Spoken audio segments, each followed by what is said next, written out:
Assalamualaikum warahmatullahi wabarakatuh. Alhamdulillah. Apa kabar santriwan-santriwati kelas 6 MI Miftahul Jannah?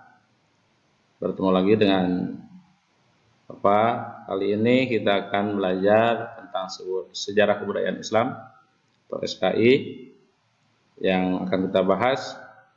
Yang pertama, sesuai dengan tema yang ada, yaitu Maulana Malik Ibrahim atau terkenal dengan Sunan Gresik.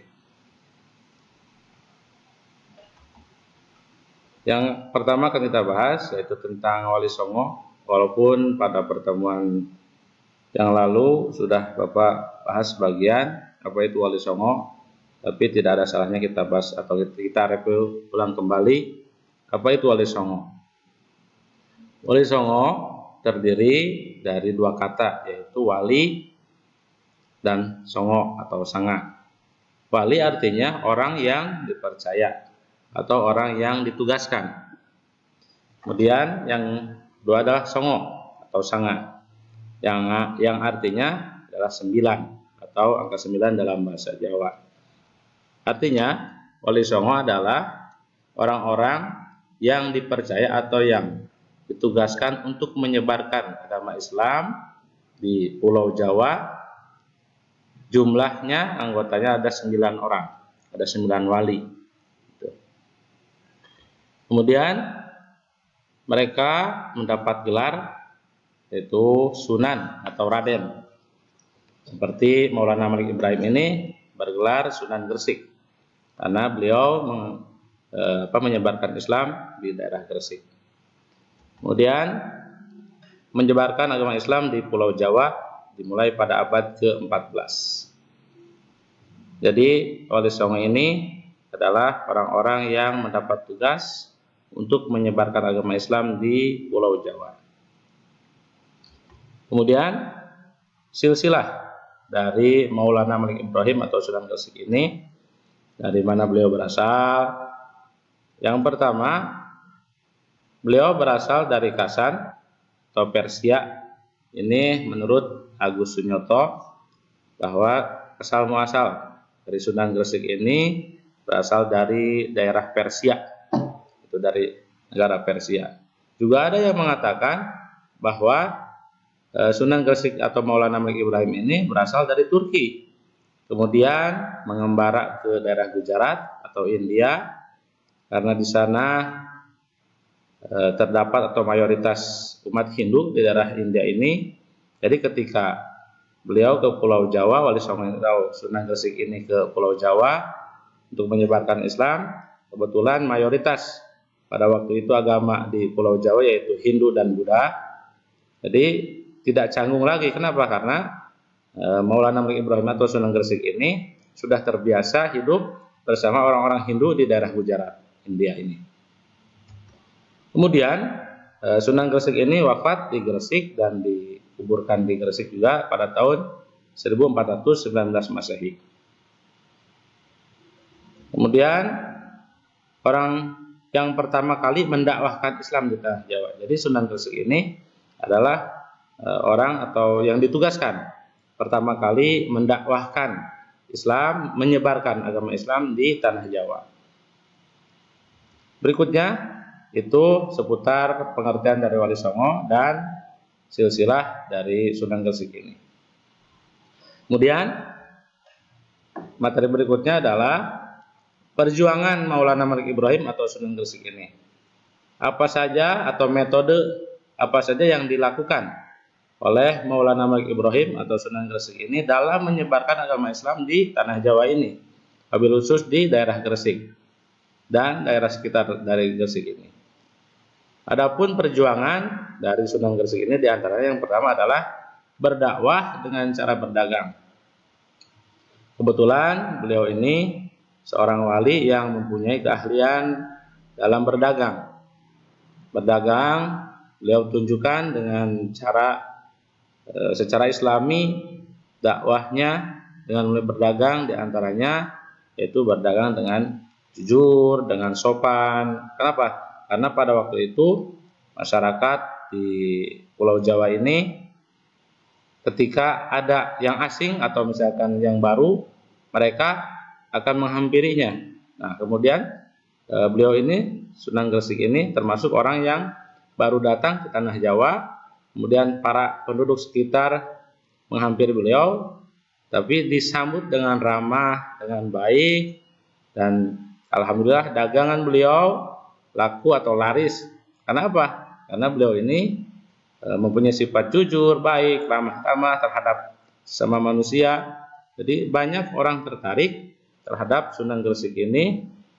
Kenapa? Karena metode metode dagangnya atau metode dakwahnya ini dengan cara berdagang yang sopan, yang jujur, tidak pernah mengurangi timbangan dan sebagainya. Jadi dengan metode dakwah secara berdagang ini menarik perhatian, sehingga banyak penduduk sekitar yang tadinya menganut agama Hindu atau Buddha kemudian merasa tertarik dengan adanya agama Islam ini. Kemudian yang kedua adalah berdakwah dengan membuka pengobatan secara gratis. Nah, selain pandai berdagang, ternyata Maulana Malik Ibrahim atau Sunan Gresik ini mempunyai keahlian mengobati penyakit. Tuh. Kalau dulu sebutnya bukan dokter tapi tabib. Jadi Maulana Malik Ibrahim ini terkenal dengan nama tabib, artinya orang yang bisa mengobati penyakit. Metode yang digunakan dalam pengobatan ini yaitu dengan cara obat-obatan khusus dan dengan doa atau berdoa kepada Allah, sehingga ketika si pasien atau orang yang sakit ini meminta atau berobat kepada Sunan Gresik ini, diobati dengan secara suka hati, dengan secara sabar oleh Maulana Malik Ibrahim ini. Kemudian dan di akhirnya beliau tidak meminta bayaran, tidak meminta imbalan, bahkan beliau menggratiskan pengobatan ini sehingga banyak yang sembuh, kemudian mengucapkan terima kasih, dan banyak yang memeluk agama Islam. Kenapa? Karena dari sikap Sunan Gresik ini yang baik hati, mau menolong sesama, terutama dengan tadi membuka pengobatan gratis, sehingga banyak orang-orang yang tertarik, kemudian yang mulai ingin mengenal siapa Sunan Gresik ini, dan ternyata tersebar luas beritanya bahwa pengobatan oleh Sunan Gresik ini menarik minat para masyarakat di sana, dan alhamdulillah banyak orang yang tadinya agama Hindu dan Buddha mulai masuk Islam dengan metode pengobatan gratis ini. Berikutnya, berdakwah dengan mengajari bercocok tanam. Selain pandai berdagang, kemudian dengan membuka pengobatan gratis, juga Sunan Gresik ini pandai bercocok tanam, sehingga hasil tanamannya bagus dan masyarakat di sekitar mulai tertarik terhadap hasil tanaman Sunan Gresik ini, sehingga mereka ingin diajari bagaimana cara bercocok tanam yang baik. Terutama Sunan Gresik ini membuat saluran irigasi dulu untuk pengairan terhadap ladang atau sawah tempat bercocok tanamnya, sehingga yang menanam padi ataupun tanaman yang lainnya seperti palawija hasilnya bagus, baik. Dan juga Sunan Gresik ini mengajarkan bagaimana kita sebelum bercocok tanam, kita berdoa dulu kepada yang maha memiliki siapa, yaitu Allah Subhanahu wa Ta'ala, sehingga mereka semakin penasaran Allah itu siapa. Kemudian dengan cara seperti itu Sunan Gresik mulai menjelaskan bahwa Allah itu siapa, yang menciptakan kita, yang mengurus kita, yang menyuburkan tanah ini, yang memberi hasil tanaman ini seperti yaitu Allah. Akhirnya mereka merasa tertarik, dan alhamdulillah banyak orang yang masuk Islam karena diajari bercocok tanam, sehingga hasil tanaman mereka melimpah ruah atau hasilnya baik. Kemudian metode yang keempat yaitu dengan menyamakan status sosial. Kebanyakan penduduk di Pulau Jawa yaitu menganut agama Hindu dan Buddha. Jadi dalam ajaran agama Hindu dan Buddha terdapat status atau strata sosial. Ya. Di antaranya ada yang disebut kasta Brahmana, kemudian Ksatria, ketiganya Waisya, dan terakhir ada Sudra. Nah, di dalam agama Hindu kasta tersebut merupakan pembatasan sosial. Jadi mereka untuk kasta Brahmana sendiri itu golongan para pendeta yang tugasnya hanya menyebarkan agama, belajar. Kemudian Ksatria itu kalangan-kalangan anak-anak raja, prajurit, dan sebagainya. Kemudian Waisya ini kasta ketiga, para pedagang, kemudian para petani dan sebagainya. Dan yang terakhir Sudra, itu orang-orang yang hidupnya di bawah garis kemiskinan. Nah, terutama untuk orang yang Sudra atau kasta Sudra ini merupakan kasta, kalau menurut mereka adalah kasta terhina. Artinya orang-orang Sudra ini tidak boleh bergaul dengan orang kasta di atasnya, baik itu dengan Waisya, dengan Brahmana, ataupun dengan Ksatria. Jadi kasta Sudra ini hanya melaksanakan titah-titah 3 kasta di atasnya itu. Artinya dengan datangnya Islam, Sunan Gresik ini mulai menyamakan status sosial. Dari dalam Islam tidak ada yang namanya kasta, tidak ada yang namanya tingkatan, semuanya sama. Agama Islam mengajarkan seperti itu. Jadi semua manusia mempunyai hak yang sama di mata Allah Subhanahu wa taala, mempunyai kewajiban yang sama di mata Allah Subhanahu wa taala. Tidak ada perbedaan. Yang membedakan adalah takwanya. Ya. Jadi dalam Islam dihilangkan status sosial ini, sehingga para masyarakat yang pada waktu itu merasa, apalagi yang Sudra merasa terhina, mereka mulai tertarik dengan adanya agama Islam. Kenapa? Karena di Islam diajarkan tidak adanya status sosial, semuanya sama. Mereka boleh bergaul dengan siapapun, mereka boleh bersosialisasi dengan siapapun. Jadi dengan datangnya Islam, mereka merasa terbantu, terutama kasta-kasta Sudra atau Waisya ini. Sehingga banyak dari kasta Waisya dan Sudra ini yang mulai memeluk agama Islam. Kemudian yang kelima adalah membangun masjid dan pesantren. Ini merupakan salah satu perjuangan atau metode dakwah dari Sunan Gresik. Dengan membangun masjid dan pesantren, sehingga orang yang mulai tertarik agama Islam, kemudian mereka belajar agama Islam di pesantren-pesantren, dan hasil didikan pesantren ini banyak mubalik, banyak dai, juga banyak nanti wali-wali yang lain atau sunan-sunan yang lain yang hasil didikan dari pesantren yang didirikan oleh Maulana Malik Ibrahim ini. Kemudian yang terakhir adalah berupaya mengislamkan Raja Majapahit, yaitu pada waktu itu namanya Prabu Brawijaya. Sehingga Sunan Gresik atau Maulana Malik Ibrahim ini berusaha mengislamkan Raja Majapahit pada waktu itu, dan walaupun tugasnya ataupun upayanya itu belum berhasil untuk mengislamkan Raja Majapahit. Kenapa? Tujuannya ketika rajanya sudah memeluk Islam, pasti insya Allah rakyatnya pun ke bawahnya semuanya akan memeluk Islam. Tapi upaya beliau belum berhasil untuk mengislamkan Raja Majapahit, yaitu pada waktu itu namanya Prabu Brawijaya. Kemudian apa saja teladan perjuangan yang bisa kita ambil atau contoh yang bisa kita ambil dari Sunan Gresik ini atau Maulana Malik Ibrahim ini? Yang pertama adalah lemah lembut. Beliau ini mempunyai sikap lemah lembut dalam berdakwah, tidak memaksa seseorang untuk memeluk agama Islam, tidak. Dengan hati yang lemah lembut, yang baik, beliau mengajarkan Islam.